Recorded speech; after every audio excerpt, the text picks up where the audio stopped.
रक्षाबंधन का पर्व भाई बहन के अटूट प्रेम और बंधन को दर्शाता है। रक्षाबंधन या राखी का त्योहार सदियों से मनाया जा रहा है, जो भाई बहन के प्रेम का प्रतीक माना गया है। इस त्योहार का मुख्य संदेश भाई और बहन के पवित्र बंधन को सम्मान देना होता है। रक्षाबंधन का वास्तविक अर्थ रक्षा का बंधन है। रक्षाबंधन का महत्व है कि राखी या रक्षाबंधन हिंदुओं का सबसे प्रमुख व प्रसिद्ध पर्व है, जिसका इंतजार सभी बहनों और भाइयों द्वारा वर्ष भर उत्सुकता से किया जाता है। रक्षाबंधन के दिन सभी बहनें अपने भाई की सुख समृद्धि व लंबी आयु के लिए कलाई पर रंग बिरंगी राखियां बांधती हैं और भाई अपनी बहनों को उपहार देकर उनकी रक्षा का वचन देते हैं। यह एक ऐसा लोकप्रिय त्योहार है जिसका इंतजार बहनें बहुत ही बेसब्री से करती हैं, क्योंकि रक्षाबंधन भाई और बहन के प्रेम को गहरा करता है।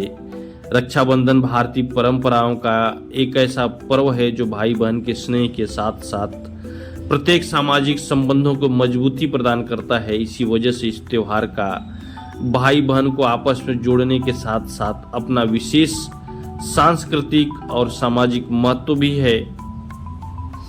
रक्षाबंधन का प्राथमिक महत्व भाई बहन के बीच के बंधन का उत्सव है। इस दिन बहनें अपने भाइयों की कलाई पर राखी बांधती हैं, जो एक दूसरे के प्रति उनके प्यार, देखभाल और सुरक्षा का प्रतीक है। बदले में भाई अक्सर अपनी बहनों को उपहार या प्रशंसा के प्रतीक देते हैं। रक्षाबंधन के दिन बहनें अपने भाई को राखी बांधती हैं, रक्षा सूत्र बांधती हैं और भाई की लंबी उम्र की कामना करती हैं। वहीं भाई अपनी बहनों को रक्षा का वचन देते हैं। रक्षाबंधन भाई बहन के प्रेम का पर्व है, जो इस वर्ष 19 अगस्त को बड़े धूमधाम से देश भर में मनाया जा रहा है। रक्षाबंधन भारतीय धर्म संस्कृति के अनुसार रक्षाबंधन का त्योहार श्रावण माह की पूर्णिमा को मनाया जाता है। यह त्योहार भाई बहन को स्नेह की डोर में बांधता है। इस दिन बहन अपने भाई के मस्तक पर टीका लगाकर रक्षा का बंधन बांधती हैं, जिसे राखी कहते हैं। यह एक हिंदू और जैन त्योहार है जो प्रतिवर्ष श्रावण मास की पूर्णिमा के दिन मनाया जाता है। श्रावण में मनाए जाने के कारण इसे श्रावणी भी कहते हैं। रक्षाबंधन में राखी या रक्षा सूत्र का सबसे अधिक महत्व है। रक्षाबंधन की पौराणिक मान्यताओं के बारे में अगर बात करेंगे तो राखी का त्योहार कब शुरू हुआ यह कोई नहीं जानता, लेकिन भविष्य पुराण में इसका वर्णन मिलता है कि देव और दानवों में जब युद्ध हुआ तब दानव हावी होते नजर आने लगे। भगवान इंद्र घबराकर बृहस्पति के पास गए। वहां बैठी इंद्र की पत्नी इंद्राणी सब सुन रही थी। उन्होंने रेशम का धागा मंत्रों की शक्ति से पवित्र करके अपने पति के हाथ पर बांध दिया।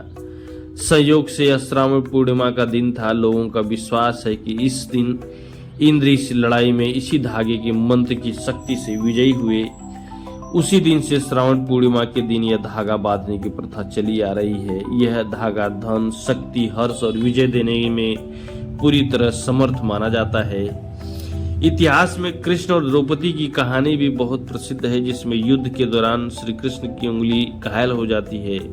श्री कृष्ण की घायल उंगली को द्रौपदी अपनी साड़ी में से एक टुकड़ा बांध देती हैं और इस उपहार के बदले श्री कृष्ण ने द्रौपदी को किसी भी संकट में द्रौपदी की सहायता करने का वचन दिया। स्कंद पुराण, पद्म पुराण और श्रीमद् भागवत में मानवावतार नामक कथा में रक्षाबंधन का प्रसंग मिलता है।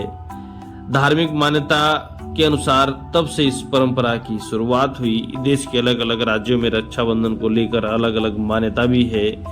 उसमें से एक प्रसिद्ध मान्यता है कि महाराष्ट्र राज्य में एक त्योहार है जो रक्षाबंधन के नाम से प्रसिद्ध।